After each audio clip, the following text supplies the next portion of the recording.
Hi, my name is Jackie Lee Price and welcome to Shadowboxruk.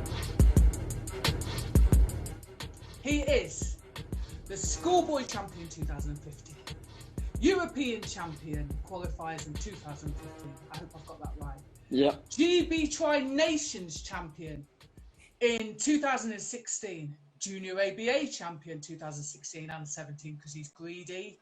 European champion 2016 and the Youth ABA champion 2017. It's Jack Oliphant. Thank you very much, Jackie.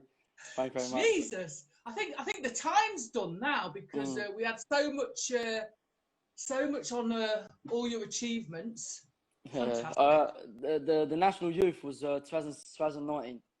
2009. Oh, 2019. Sorry.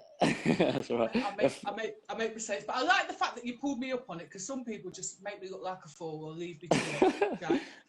So how are you doing, my darling?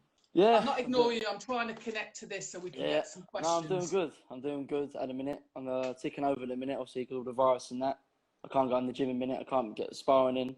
So I'm just ticking over in my garage. I'm doing my runs. Just ticking over, really. Just waiting for something to happen. It's a bit of a nightmare, isn't it? It is.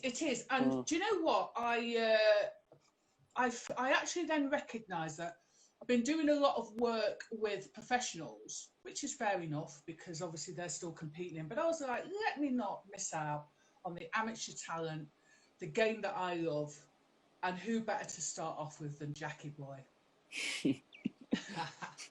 So let's talk about, firstly, you are now at Hotbox, aren't you? Yeah, I'm now at Hotbox. When did you move there? Last year, I think it was about September time. No, it wasn't. The month after. So it was nearly Christmas time about that last year. And it was a very good move. It was a very good move. Obviously, previous gyms I've been to, the coaches have been unbelievable. Not a word. I was at Body Shots before with Lee Wilkins, and he done a good job for me. He looked after me very well. But I think he's told me, like, this is then the road. This is where I can take you. You got to move. And I've been to Hoddeston a few times for the sparring and that. And I've always known the coaches as a baby, all of them, you know what I mean? So it was a really good move. The great coaches up there. The training's unreal. It's perfect. So first, let me talk about, his name's Lee, isn't it, from Body Shots? Yeah, Lee from Body Shots. Lee, fantastic, because here I've been involved on the amateur side for many, many, many years. That makes me sound old. But what is nice about that is he has said, listen, I can take you as far as I can. Now it's time for somebody else with more experience, possibly more knowledgeable. I don't mean that as a disrespect. But to me, what that says is he's doing the right thing for you. Yeah, and he's not doing it for himself. Do you know what I'm saying? Yeah, I think me and Lee are very, very close. He's like my uncle. I've known him for years since a baby, since I was about 9, 10. He lives around the corner from me, so he just wants the best for me. You know what I mean? He wanted the best for me. It's not. He never looked at it as saying that, you know what I'm saying? So absolutely, he done a really good thing there. Yeah, because I was finding it hard to leave.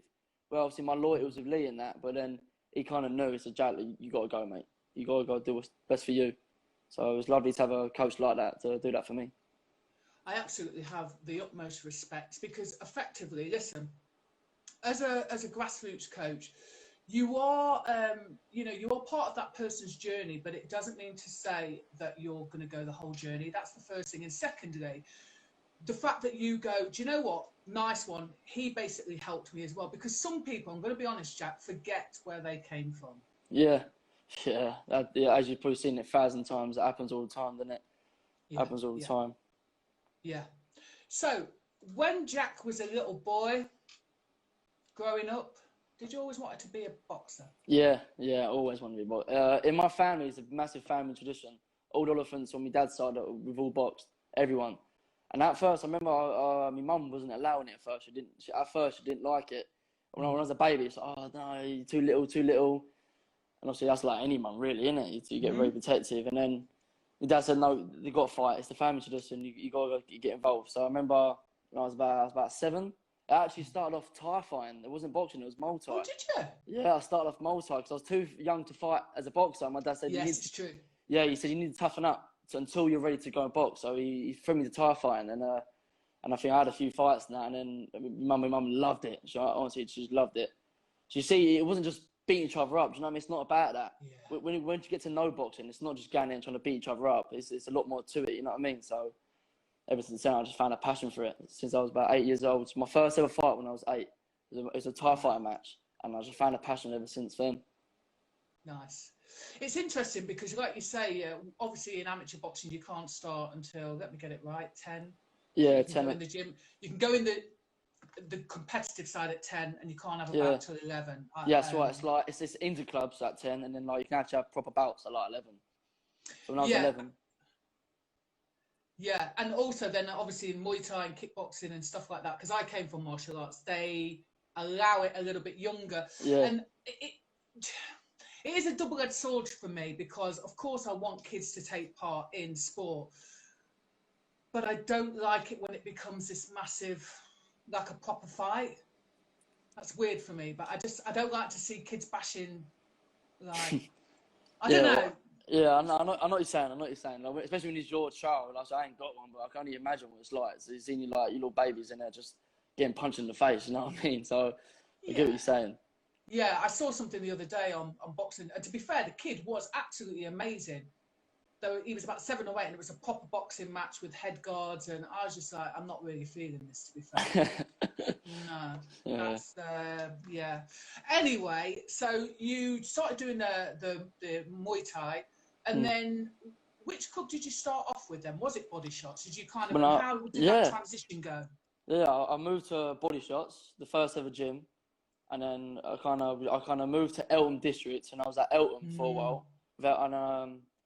I was got to semi-finals of the nationals with Eltham, and then I kind of got pulled out I was ill, a bit poorly in that, and then from there I thought I've got to move. My mum and dad, well, I was only little then. I was about 12, I think 12. Mum and dad said, "Oh, you need to go to a better club. We've heard about Repton and that, so we want you to go Repton." I said, "I've had the Becks as well. Like years ago, the Becks come up to us, Robert and Bobby, the legends of Repton." He came up to me, he always talking to me, "Oh, where are you boxing now? Blah, blah, blah. You should come down here." And that. And Mum and Dad was interested. So I went down to Repton. And I was there for Repton for 3 years at Repton. And I never lost from him. I never ever lost in the corner with Bobby. Yeah, but that was a really good club back in this day. Repton was a very good club. Can I just say, did he poach you then? Naughty. Did he what? Did he what? Poach you. Yeah, he poach did. You. Yeah, he did. Okay. Yeah. He's old school. He didn't give a shit. Yeah, he did well. But listen, it paid off. I saw loads of hearts there, so we must be listening. But it paid off. And so, so you were with the Repton for 3 years. Yeah. So then why Body Shots after? Because Bobby actually moved. He left Repton and he moved to Body Shots. He moved to Body Shots at first. So then obviously I followed Bobby and I went to Body Shots, and then he was there for a while, for a couple of months, and he retired. But then I was actually enjoying it at Body Shots. It was only around the corner for me, and I got close with Lee. That's when I got a good bond with Lee, and I was getting close. And when Bobby left, I thought, I'm going to stay here. Yeah. I'm going to win a national for Lee, and I did. I won the youth for Lee last year, and then that's obviously when I moved again to Hoddeston. It's funny, isn't it? Because once you've bonded with someone, it's very, very hard to kind of find somebody else, or even want to box for somebody else. You know what I mean? Yeah, it was hard. Like I felt guilty. You know what I mean? Like even I shouldn't, because in the day I'm doing it for me. I've got to do what's best for me. I did feel really guilty, but he said it's the right thing to do. So, but I'm loving it at Hoddeston now. It was a really good move. It's unbelievable. Sab, obviously you know Sab very well. Yeah, he eat, breathe, and sleep the gym, doesn't he? He doesn't know anything about us but the gym, and he just really cares for us boxers and that. So I love being there. He's a total old school coach. Ex-lodge boy, and I'm an ex-lodge girl. Even though I'm a hop representative now, I won't forget both clubs. Came from Fitzroy Lodge, so did he. Old school, and I think we're like we are because of our trainer, Mickey Carney. He basically didn't take any doo-doo, let me tell you. Proper old school. Yeah, Sam is old school. He's old school. Yeah. So can you remember your first boxing bout? First boxing bout? And who it was against? I've lost. Sorry. So I can't remember my first boxing bout, but I can remember my first time I ever got a trophy. and Bless that was you. unbelievable. That was the best feeling in the world. That trophy there for like I won the world title. It was only that big, little wooden thing. It was tiny, and I remember that. I remember that fight as clear as day. As I said, I was only like what, 8. But Yeah. I don't remember my first fight, but I remember winning that trophy, and that was a really good feeling. That buzz there, and that's what kind of made me grew that passion. I thought this is for me. This sport's for me. Yeah, but it's a payoff, isn't it? It don't really matter that it was the fact that when you went, it's that I was like, oh, that was small, but the fact that it's like you get something for the end of your work is it's a tremendous feeling. Yeah, tremendous feeling. And who was the first person, would you say, that you would always run to after you've won a fight to say, you know, guess what, I won? Oh yeah, my mum.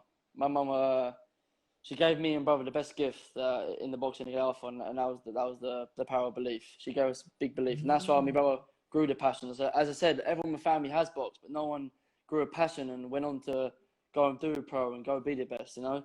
But my mum really believed in me and my son, me and my brother, and she wants to do the best. It was definitely my mum, 100%. That's beautiful. And interesting that you kind of went from, or she went from, not really wanting you to box to being your biggest champions. Yeah, biggest fan. Yeah, it's crazy because she's very protective. You know, she didn't like it at first, and then when she saw how much we enjoyed it and how much we loved it, and then she learned to love it as well. Yeah, she was our number 1 fan. I got a twin brother that boxes, didn't I? So yeah. She was our number 1 fan. That's beautiful, you know. Is it tough though, like having a brother in the sport, or is it like, what I mean by that is, you know, are you quite competitive? Or, you know, do you try to sort of, you know, not, I guess, compete with each other? And I think with you being twins as well, it's like when we was younger, yeah, it was always competing. Oh, you lost against him, I beat him, he beat you in sparring, it was like that. But as I got older, I don't like it sometimes, you know, because it's not, I get more nervous for him when he fights than I do for me. And where he's only a weight below me, he's always the first one before me. So I mean, so it's horrible. Because then I'm trying to get ready for my fight, but also try to watch his fight and run about him. Well, I've got to be focused on my fight. Do you know what I mean?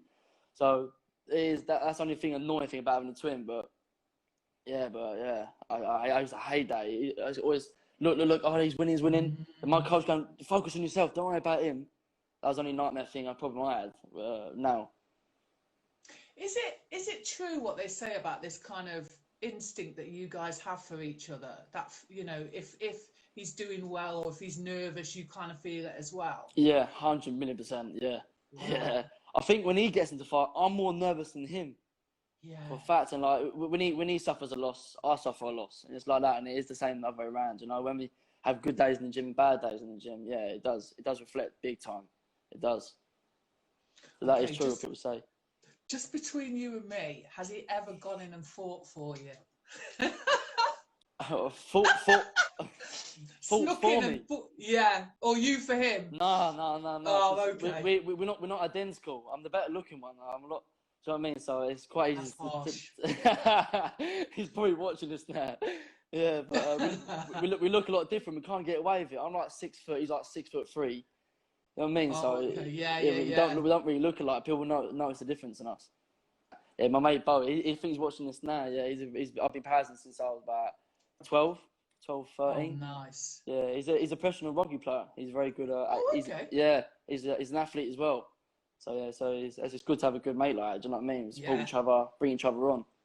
Yeah. In terms of, how old are you now? I'm 19. So I'm guessing though, throughout you're talking about friends that luckily are in sport as well, so they will understand the dedication and the fact that sometimes, listen, you can't be out at the weekend getting pissed. Yeah. I had to ask your age before I swore.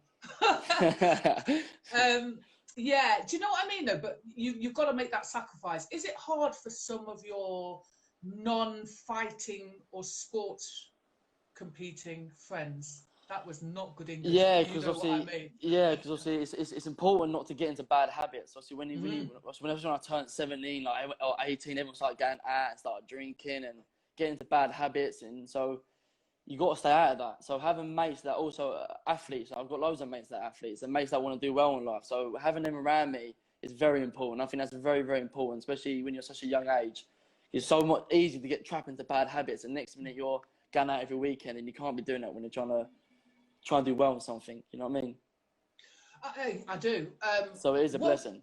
It is, and one of the reasons I've asked you that is, it is difficult to say no, isn't it? Sometimes. Oh yeah, of course, yeah. When you got like, I can't even imagine what it's like if you got 6 pals of yours that are not into sports and nothing and don't understand, and they're chewing your ear off. I can imagine it being very easy. Yeah, very easy to go. Yeah, go on, and I'll join yours. And next minute you're doing it every weekend. But I can see how easy it is to fall in that trap. Yeah. What would you say to any young aspiring boxers with regard to that? Because, I'm guessing people, it's a fine line, isn't it? Well, I actually don't care what people think of me, but I'm saying for you guys, it's a fine line, because you're trying to, you obviously want to still have mates, but you want to aspire to be something great. And unfortunately, or fortunately, something's got to give, hasn't it? What would you say to those people that are thinking, do you know what? I want to say no, and I daren't. Yeah, well, I would say the first thing you do, most importantly, is look who you hang around with. That is so important. That is, if you've got a load of divvies around you, don't actually care about what you're doing, you're going to end up becoming who they are. You know what I mean? So I think that's the number one thing. You've got to make sure you hang around with the right people. All my mates, I've only got a small collection of them, but they're all in sports, and they know how important it is to me. So even if I was going out every weekend, they'll pull me aside and go, what are you doing? What are you playing at? This ain't you. They would, you know what I mean? So, so I think the thing, just get into a habit of, as well, having good friends, get into a habit of doing something, but keep yourself busy on the weekends, which isn't drinking and doing staying stupid. Join a gym, join David Lloyd's. That's my motive with my mates sometimes on a Saturday. Ain't going out, it's going David Lloyd's. Go do a bit of training in the gym, chill in the jacuzzi. Do you know what I mean? Just things like that. Keeps you out of trouble. I love that. And the fact that I had heard the word divvy. I had heard the word divvy for time. But yes, one of the things that, if you're involved in our sport, it kind of takes over, doesn't it? And I'm a judge as well as a coach, and I spent years on Saturdays, Fridays, Thursdays, Wednesdays, going to shows, being absorbed in the sport. And it's difficult, isn't it, for people that are outside of the sport to understand that, isn't it? Yeah, it is. Yeah, they don't get it. They don't grasp it, do they? And that is very true. Yeah, I know what you're saying there. 100%. So talk to me about some of your, happiest moments as a child. They don't have to be boxing related. Yeah. Well, the ones that are not best related is my best ones is obviously the family holidays. I've got such a big family, especially on my dad's side and mum's side, massive families. Do you know what I mean? And like, my nan, every year we go to Tenerife. My nan lives in Tenerife, and every year all of us just meet up and just go on holidays, and it's my time to enjoy myself when I'm not getting punched in the face. You know what I mean? But, so they are my best memories. My best memories, I look back, is them family holidays and spending time with family, having a laugh, having a crack, going to different countries like America, Egypt. They're my best memories, 100%. It's interesting, isn't it? Because it's a small thing, Jack, but I think up until the pandemic situation, people took those times for granted. Yeah. Would you agree? Yeah. Even I did. I think everyone has. But now I'm like, bloody hell, it's my first ever year. I haven't been in a competition since I was 13, since I was 12. I mean, so it's like, I don't feel right. I feel like this whole year, I feel like something's missing. I ain't got a buzz. I ain't doing anything. I feel like I'm not doing nothing. I'm in the gym, not training for anything. So I definitely take that for granted. That's why I can't wait. So it's all kind of, the clouds all gone. So I can just crack on and, you know what I mean? I know what you're saying there. 100 million % people take it for granted. Fact. Yeah. I mean, I'm missing, I'm missing the whole circuit. Just everything, even just silly things like walking in a gym and it stinks of gloves, horrible stinks. Do you know what I mean, though? Yeah, like, blood, sweat and tears, isn't it, in the gym? Yeah. Everyone loves that, don't they? For some reason, you learn to fall in love with that smell, didn't you? I know it sounds disgusting, but you do. Yeah. When I smell that, I think, I'm buzzing. Proper gym. Yeah, proper gym, yeah. Even the taking the gum shield out and the saliva hanging on it. And all the Vaseline on your face and all that. Mate, yeah. Oh man. I do miss it. I do miss it. Actually, it's just made me feel worse now. Actually, it made me feel a bit nostalgic. Please, next year. I know, I'm praying. Well, that vaccine's come out now. The vaccine's come out now, isn't it? So hopefully it dies out after that. But I do want to go back to normal. So I want to train myself. Like everyone's like when it was all right, obviously not now, but when everyone was training in the gyms and that, there's no buzz.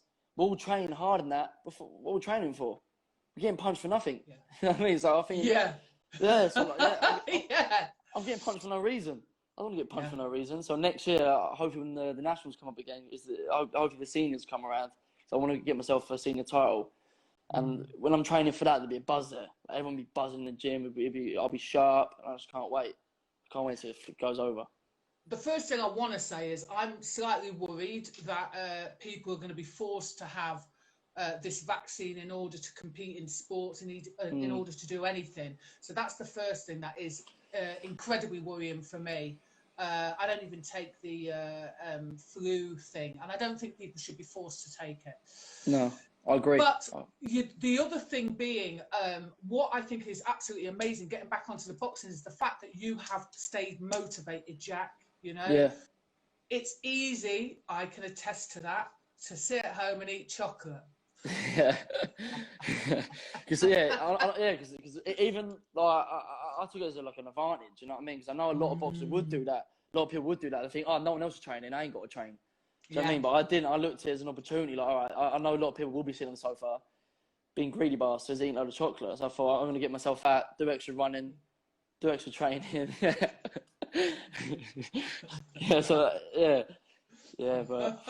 he said I did have some days I was like that. I can't be asked. So I mean, you do have days like that. I mean, it's just all long, really. It's all winding me up, to be honest. Now I just wanted to go. But joking aside, you know, for some people it's been easy to stay motivated, and then for other people, it's not so easy because they may have suffered, you know, with a little bit of depression, mental health in this situation. We did speak, didn't we, earlier on, a couple of months or weeks back? Gosh, it seems like ages. But for those people that don't know, Jack took part in the Shadowbox UK mental health video. And one of the reasons why we chose to do that is because we spoke about how many people are, you know, on top of boxers and there for them when they're winning, and yet when nothing's happening and they're not winning, everyone seems to disappear, and that's kind of a bit shitty. Do you know what I mean? Yeah.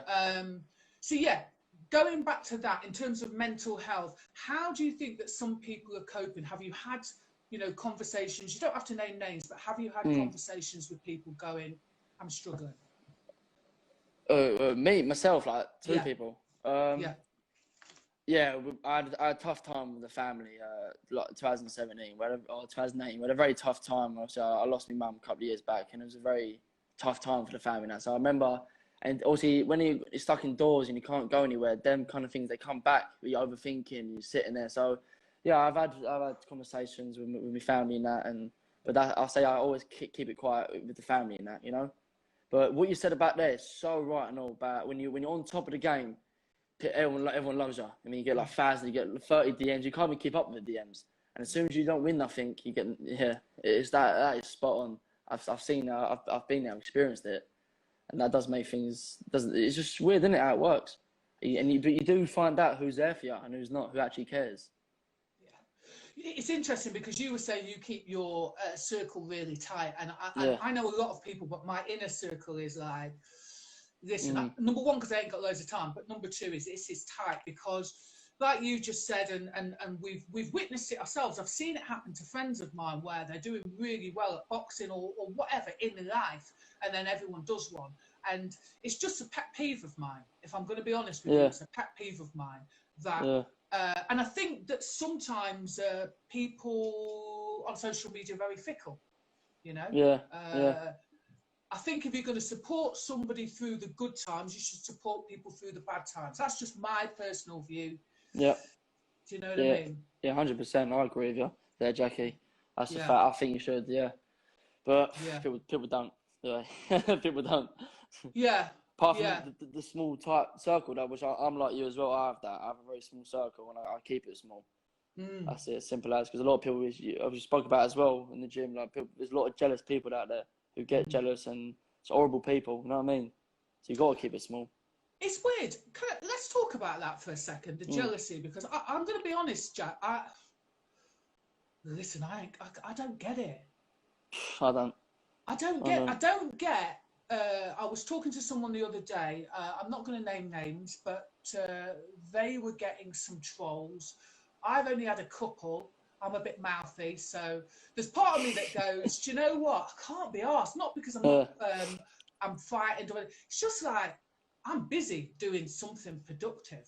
Yeah. I'm trying to I try not to cuss people down, if I'm totally honest with you. I'm trying to be a good, God-fearing person. And so I have to kind of talk to myself. But what is that about? I don't understand it, Jack. You're a different generation to me. Please help me understand. I don't get it. I don't get it. I think people always think they're in a competition, especially the media as well. People would look at media, but they've got to realise it's a journey. I mean, people one minute up, 1 minute you're down. It's a journey. But a lot of people look at it as a competition. They want to be better. They want to be doing better than someone else. And when someone else is doing better than them, they get jealous. They don't like it. They try to bring them down on their level. But it's just, I don't understand it. I don't get it either. If someone's doing better than me, good to you. You know what I mean? Yes. I would be getting even higher. But it's just, honestly, I don't get it either. Why people like that? People just are. But in the meantime, though, while people are hating Jack, you're just stacking up the belts. Fuck them. Just stacking them up. Do you know what I mean, though? It's like, why waste your time on that? I don't get it. It's like, anyway. So what other stuff do you say you like to go to that gym that I'm not getting sponsored for? Are you into sort of, what sort of stuff you watch, like on Netflix or any sort of inspirational books, anything like that? Nah, not really. I watch. Obviously, I put films on that. I like sometimes after a hard day and I sit down with my family in the living room and I put a film on and chill out, like relax, just talk. You know what I mean? I like doing that. But I do like watching motivational videos on YouTube and that, all the boxing motivation videos. I do like watching them before I go to bed and that. Yeah, I like it. It does help. It does keep you motivated. You know, Sorry, carry on. If I plan myself for a run the next morning, like before work, saying half 5 in the morning, you sit there and go, oh, bloody hell, like, I can't be arsed, But then, so I watch like all motivational videos, get myself hyped up for it. And when I wake up, I'm buzzing. I get on with it. I like that.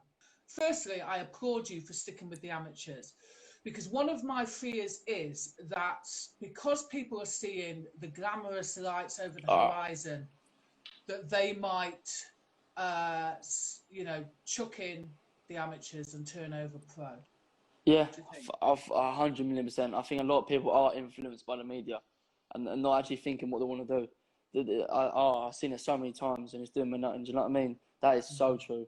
I've seen it loads of times. See, some boxing works for. I know great amateurs at my age right now smashing it.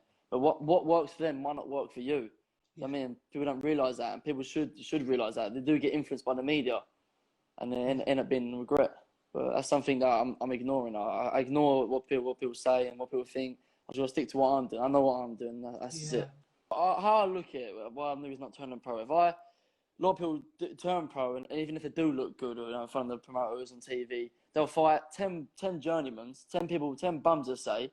And when it is time that they need to step up, they're not ready. Because they just fought 10 knobheads, you know what I mean? But when as an amateur, I think you should stay as an amateur, especially when I think my age, and try to fight the best in the country, and if you're lucky enough, the best in the world. And when you turn pro, and you need that time to step up, you're ready. You're there. So I think that's why I'm standing as amateur. I want the best pedigree. Go on. What was my last question here? Kings, what's next for your career, Jack? What do you want to achieve in your career? Yes, I'd like to answer that. Yeah. Well, my plan, my short-term goal at the minute is to get myself a senior title. I need to get myself a senior title. Then I would have achieved the schoolboys, the juniors, the youths. I've collected them all. And I think once I've done that, I think I'll be guaranteed, in my belief, I'll be getting to GB boxing. And with GB boxing, I'm going to give it everything I've got to get to myself to Paris 2024. Everything I've got 2024. That's my ultimate goal. Yeah. And as soon as I go there, I'll just go fly. as soon as I achieve that, I'll go do what I've got to do.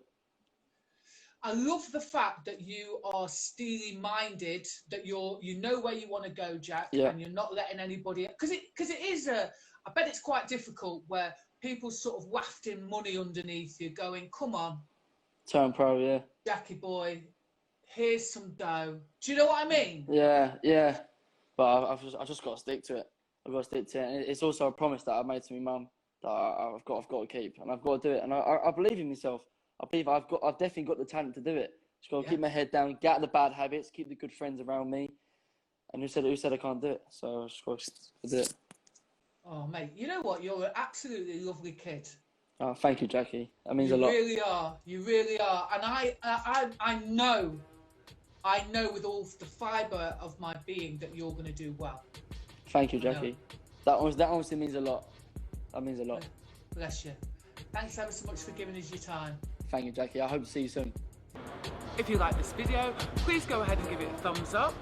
If you're not a subscriber of Shadowbox UK, we'd love to see you, so please go ahead and subscribe now.